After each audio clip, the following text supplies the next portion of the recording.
আমাদের আলাদা হওয়া দেখতে দেখতে 5 বছর হয়ে গেল।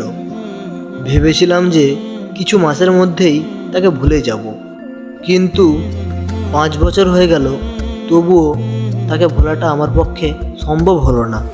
আজকের দিনে আমি তাকে প্রপোজ করেছিলাম।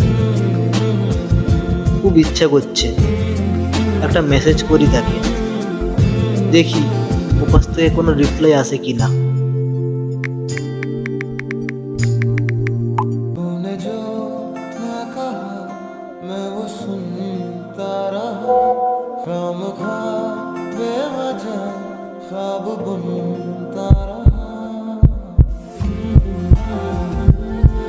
আরে মামা, মেসেজ করে ডিস্টার্ব করো না, আমি এখন পাবজি খেলছি।